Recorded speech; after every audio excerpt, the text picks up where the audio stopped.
Hey guys, recently I was interviewed by Liberty McArtor on the Know Why podcast on the subject of the pagan origins of Christmas. The question we were asking is, does the 25th date for Christmas come from Constantine or come from some attempt to adopt pagan practices like Saturnalia or Sol Invictus? Are there a lot of traditions about Christmas that come from pagan traditions? Liberty has graciously allowed me to share this podcast with you here on the Bible Explained, but I want you to consider checking out the Know Why podcast. You can find it on knowwhypodcast.com, knowwhypodcast.com, or you can find it on Amazon Music, Apple Podcasts, Spotify. She gets into a lot of great discussions like this, and I think that the resources that she provides are just very, very helpful. So here's part one. If you want to hear part two of the podcast, you can go actually listen to it on the Know Why podcast right now. It's up and available for you to listen to. But I wanted to share at least part one with you here on the Bible Explained. Here's my answers to the questions. Does Christmas come from pagan origins? Welcome to the Know Why podcast. Christmas is just around the corner, and whether you are a Christian or not, chances are you've heard that this holiday has pagan roots. Some Christians are concerned enough to actually reject certain Christmas traditions because they don't want to be inadvertently honoring something pagan. And skeptics of Christianity may wonder why Christians insist that Christmas is a celebration of Jesus' birth when the evidence seems so clear that its origins lie elsewhere. So, today on the Know Why podcast, we are asking, does the holiday of Christmas have pagan origins? And here to discuss that with us is Josh Barnes, a pastor from New Hampshire with a master's degree in theology. He also has a popular YouTube channel that you should definitely check out, and it's called The Bible Explained. Thank you for joining us today, Josh. Hey, it's so great to be here. So let's just jump right in. Let's talk about the date, December 25th. Isn't that, and a lot of the other traditions of Christmas, like decorating our houses and giving gifts, are those all rooted in an ancient Roman feast called Saturnalia, which was kind of celebrated around the winter solstice? Yeah, so there's so much misinformation out there about this. I think a lot of people trace it back to a film that came out in 2007, which was called Zeitgeist. And then Bill Maher, I guess, watched the film and picked up on it and started promoting a lot of crazy theories. Some of these theories, I think we'll talk about it in a little bit, can only be traced back as far as the Puritans, so in the last 200 to 400 years. But we're talking about, where did Christmas, like the celebration of Christmas, originate, which goes back like 2,000 years, right? So, 400 years isn't far enough to go back in history to find out how this whole thing started. Mm-hmm.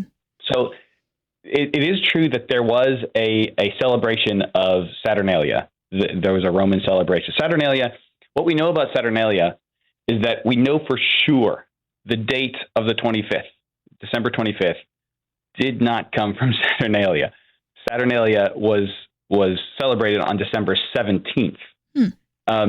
People just start pass around, oh no, we got the 25th date from Saturnalia, but they don't really have any reason. There's no historical documentation for that at all.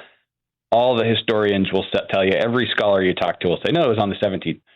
And later on, the Romans did extend it. So they loved the celebration so much that they extended it from the 17th, and they celebrated it for a whole 7 days. And so they went from the 17th all the way to the 23rd. But it definitely wasn't the 25th.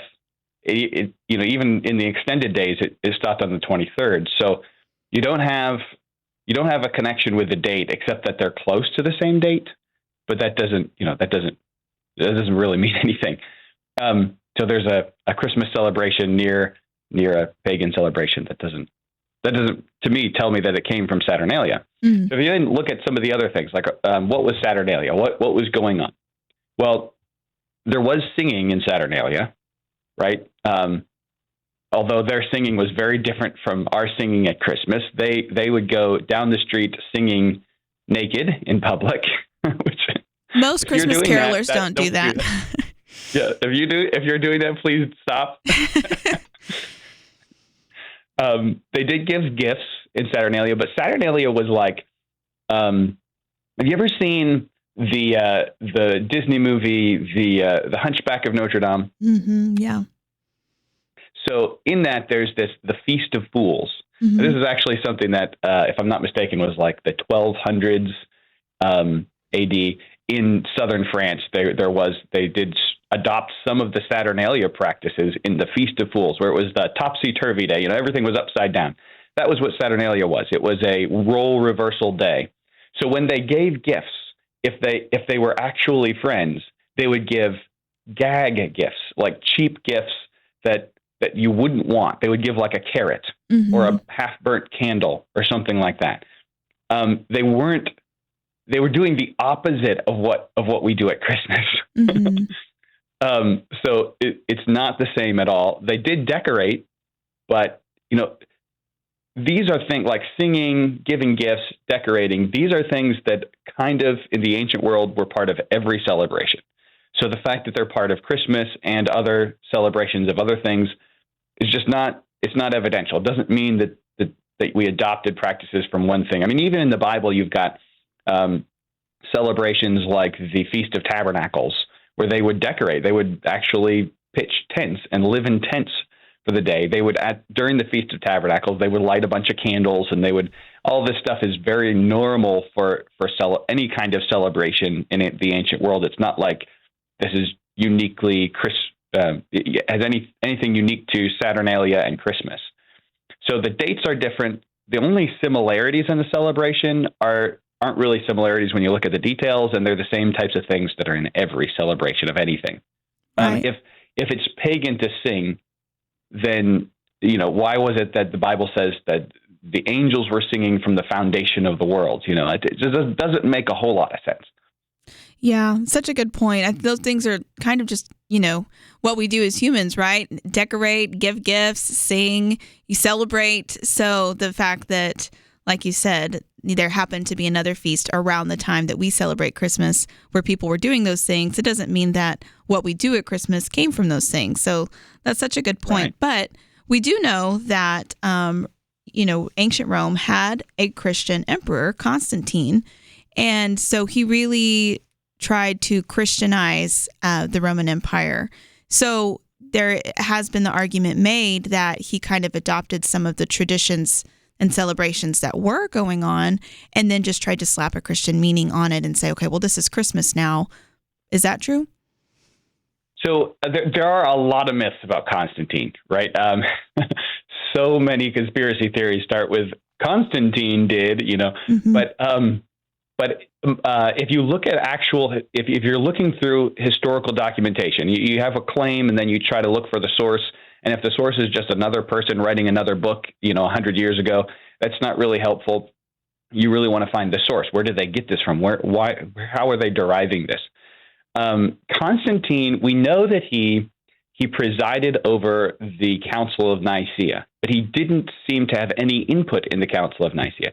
It seems that when Constantine established Christianity in the Roman Empire, what he wanted to do is bring his empire together, unified under Christianity. So when he saw a problem in the Christian church, he would say, all right, you guys are getting together and you're going to figure this out. He didn't feel the need to tell them what they were going to do. He just wanted them to figure it out so that way there wasn't a contention in his empire. So he wasn't so concerned with the results. He just wanted to make sure that they were meeting about these things. So because he presided over the Council of Nicaea does not mean that he established the Christian celebrations or anything like that. And this to demonstrate this, I'll have to get a little into the weeds. But I think, first of all, if we remember what Saturnalia is, like the main tenets of Saturnalia are role reversal. It involved human sacrifice. It involved role reversal between slaves and masters, but then the masters would usually punish their slaves for it the next day. Mm. It was drunkenness, rape and sexual immorality, singing naked in the streets. That's what Saturnalia was known as. None of that stuff is what Christmas is known as. Mm-hmm. So if Constantine was taking Saturnalia and slapping a Christian name on it, then it would look a lot like Saturnalia. Yeah. But it doesn't look at all like Saturnalia, except for just regular, gift giving. But even that looks different, right? Mm-hmm. So we already know that. If we look at when we start seeing Christmas mentioned in ancient church history, Constantine is like the early 300s, right? 325 Council of Nicaea, 324 and 325 and all that. 314 is really when Christianity becomes a big thing, and you got the Council of Nicaea 325, all that kind of stuff. Well, you actually have in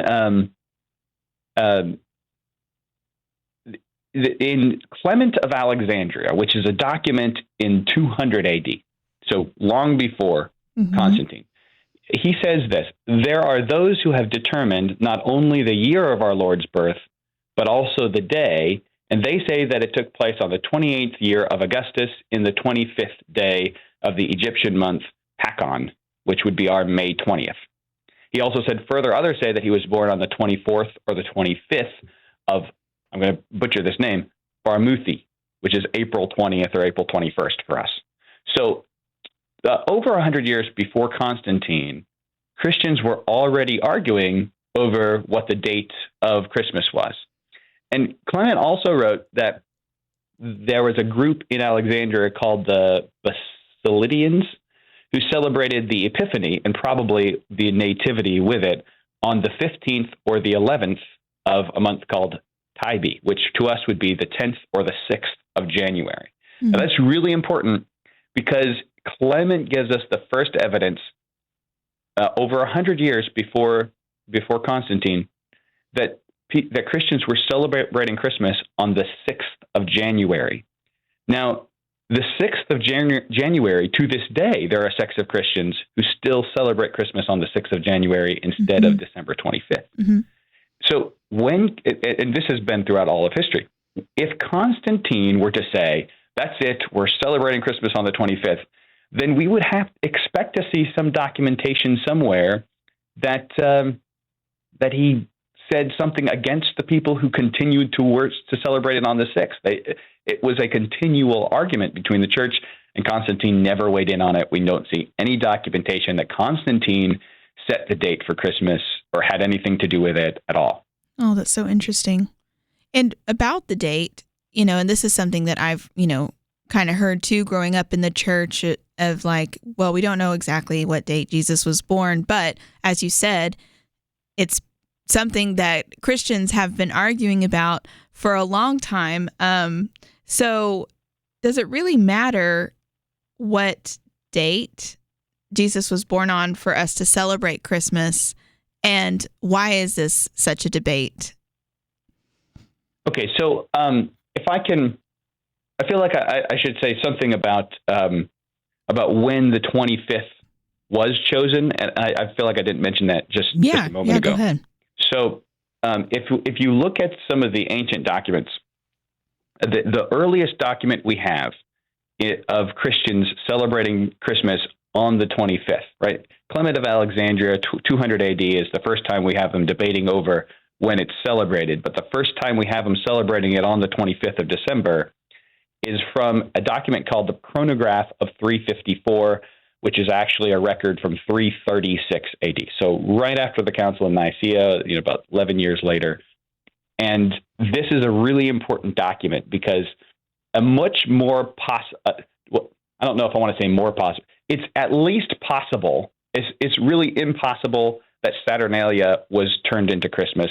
I don't know any scholars who think that I've read. I'm not a scholar. Any of them that I've read. But it's at least possible that this other Roman celebration called Natalis Sol Invictus could have been adopted into Christianity. The reason was because Natalis Sol Invictus was a celebration that was actually on December 25th.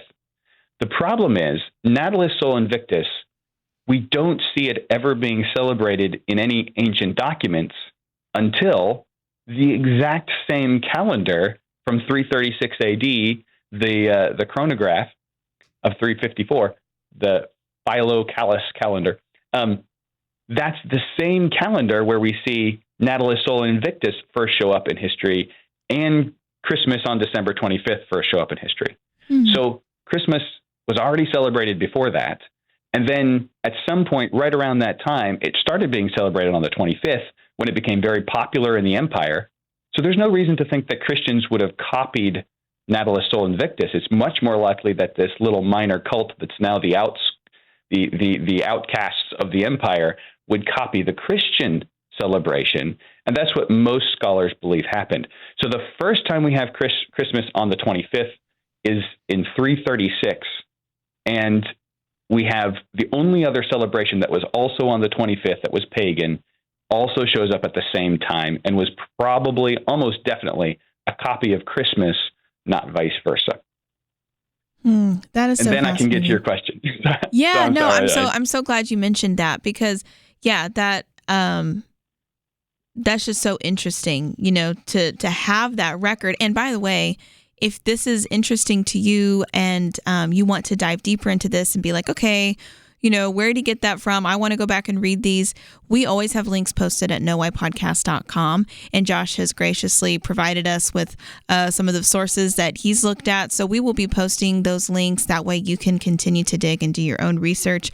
But yeah, so we've talked about kind of busted the myth that Christmas was just kind of a Christian version or copy of Saturnalia. We've busted the myth about Constantine starting Christmas essentially on the same day that other pagan holidays had already been going. And we've talked about how the other holiday in ancient Rome that happened on December 25th, Natalis Sol Invictus, was actually more likely a copy of the Christian celebration of Christmas on December 25th. But how did we get to the December 25th date? And then does it even really matter whether that's the actual date that Jesus was born?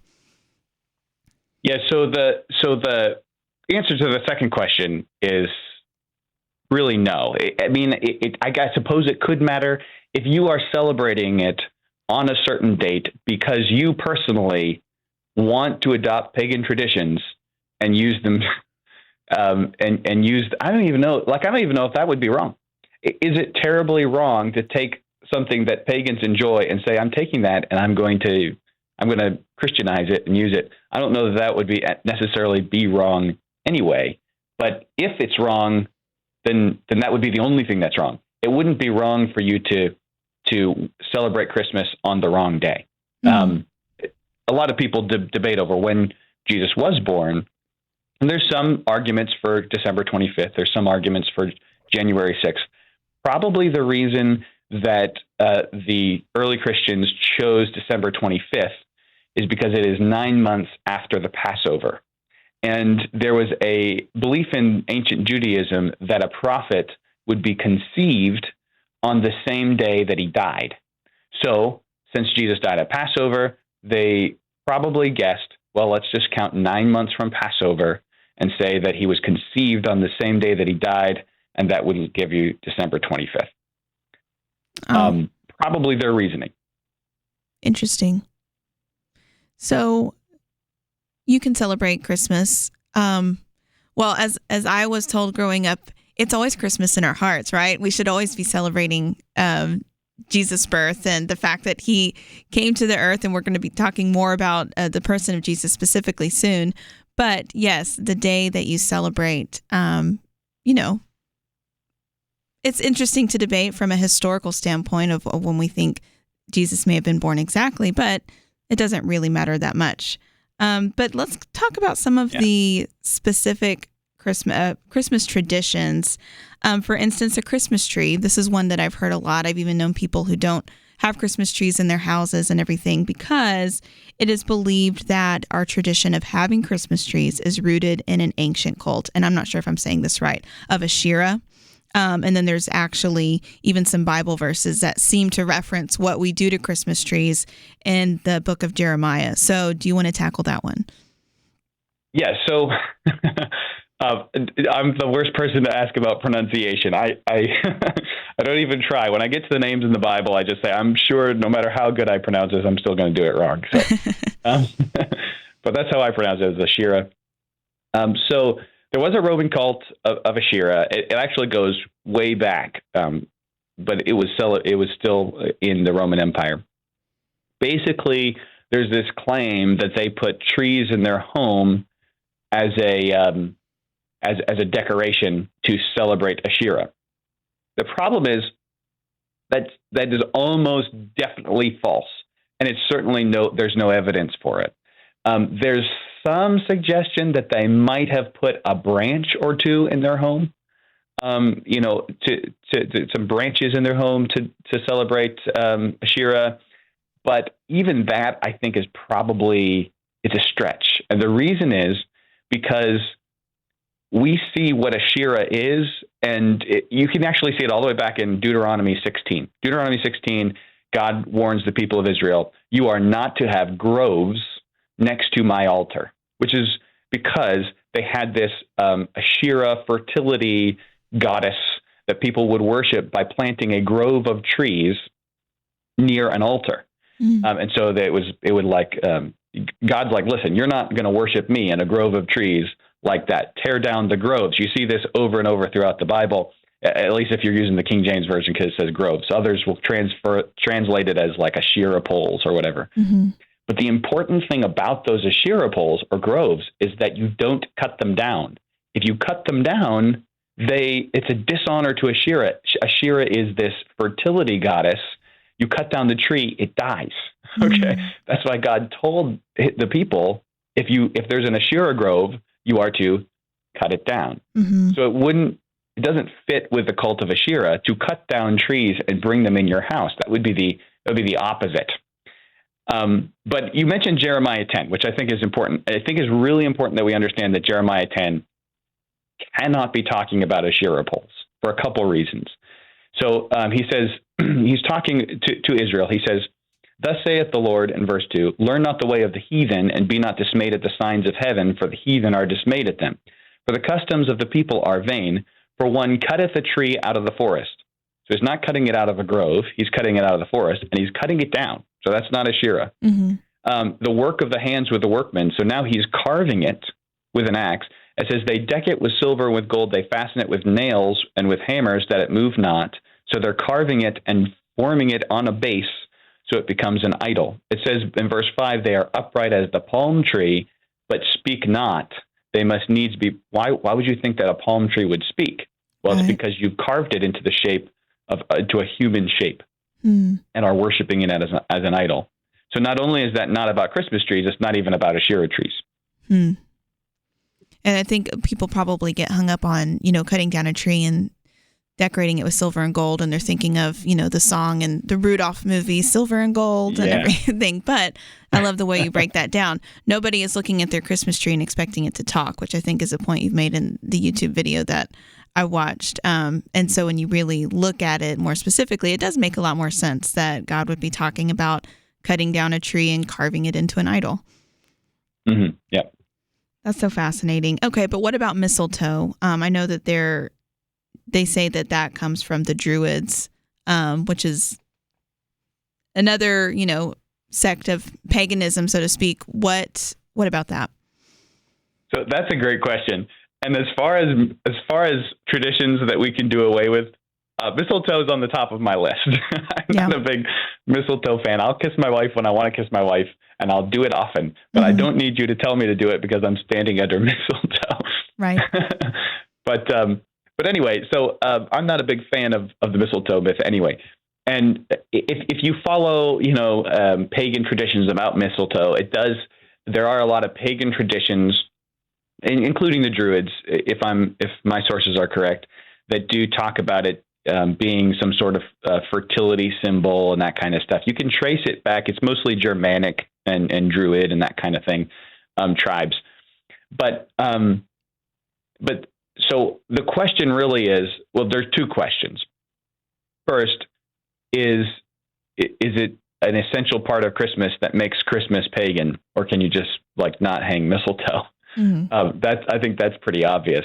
But the second question is it harmless? Is it harmless to are silly traditions harmless if you recognize that they're not actual, if you're not superstitious about it?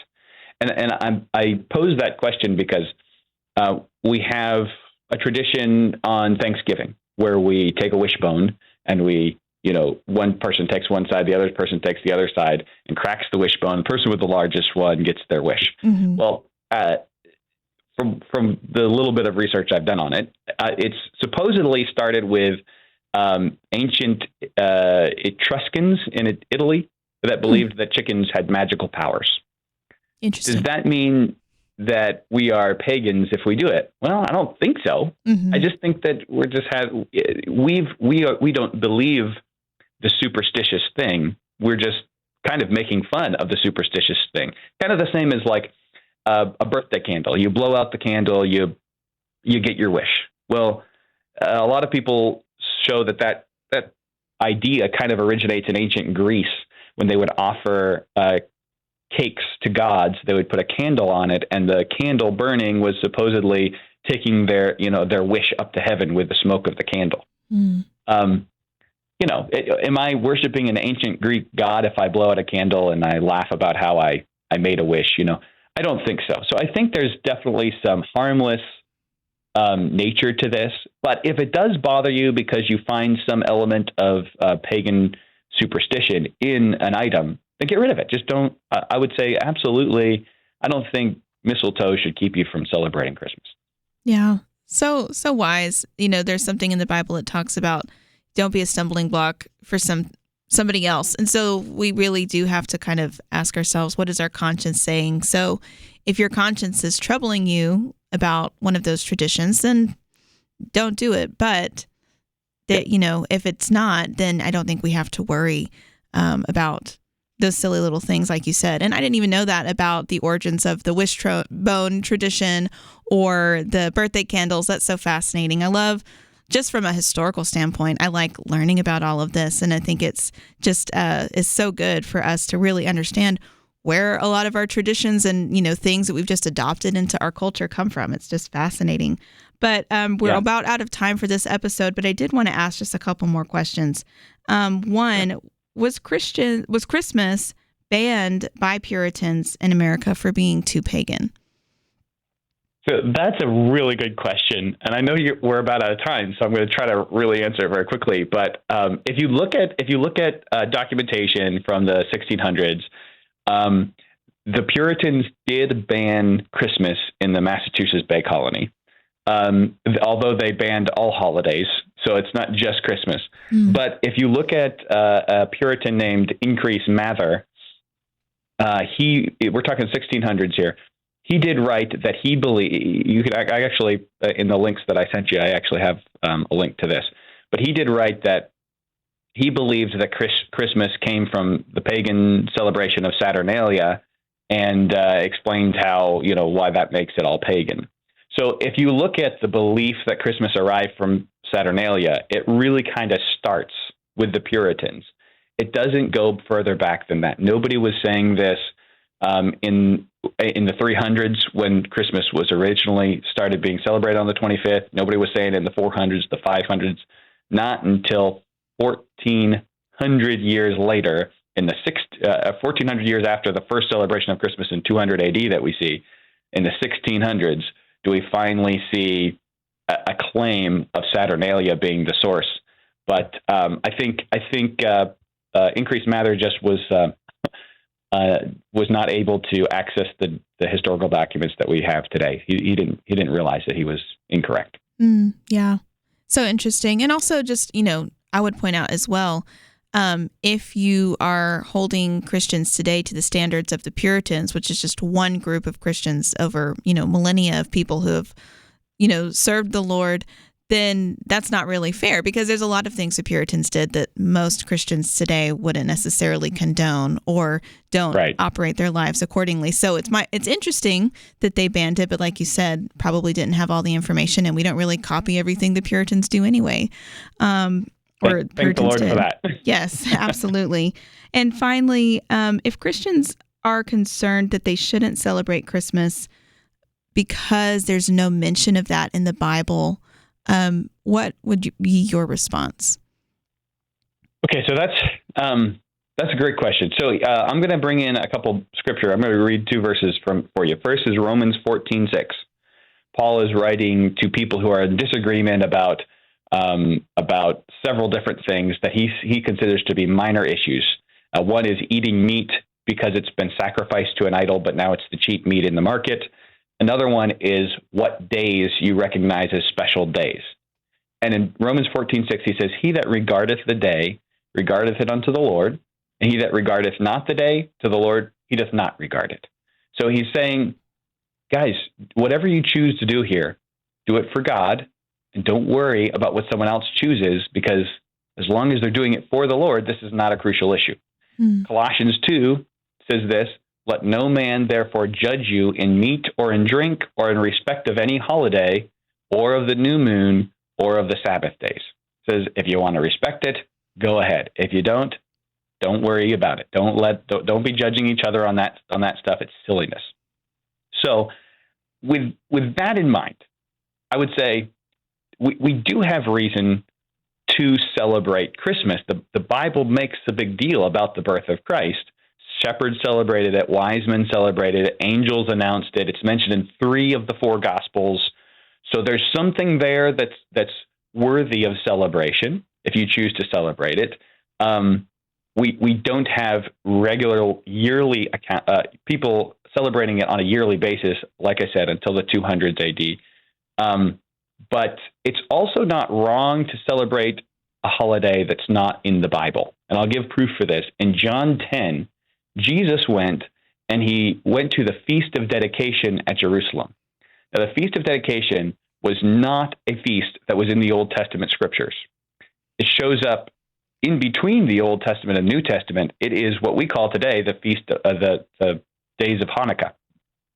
Jesus goes and celebrates Hanukkah in John 10, even though it's not in the Old Testament. It's not a holiday prescribed by God, because I think the implication is obvious. If you want to celebrate extra biblical holidays, go for it. There's no prohibition on that. I love that. So interesting too. And it's something that I think myself included, a lot of people have never even really picked up on from Jesus' celebration of the Feast of Dedication. So this has all been such great information. Thank you so much for sharing your knowledge with us, Josh. And for listeners, be sure to tune in next week, because we're actually going to do part 2 of our Christmas series. I guess you could call it Busting Some Christmas Myths, or learning more about it. And in the next interview that we do with Josh, we're going to be focusing specifically on Jesus and why his birth matters.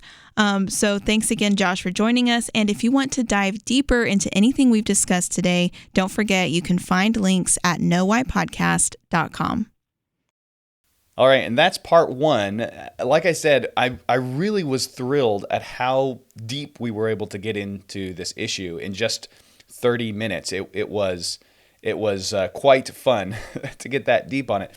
Now, in part 2, we get into the question of Jesus. Does the stories of Jesus that we find in the New Testament really just come from myths, pagan gods like Mithra in the Persian Empire, Dionysus in the Greek Empire, Horus in the Egyptian Empire?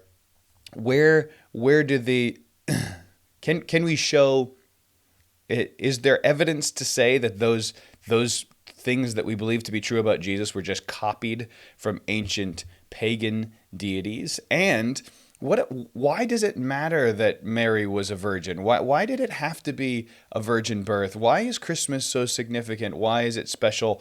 All of those questions we get into in part 2. You can go check those out on the Know Why podcast, knowwhypodcast.com, or on Amazon Music, Apple Podcasts, or Spotify.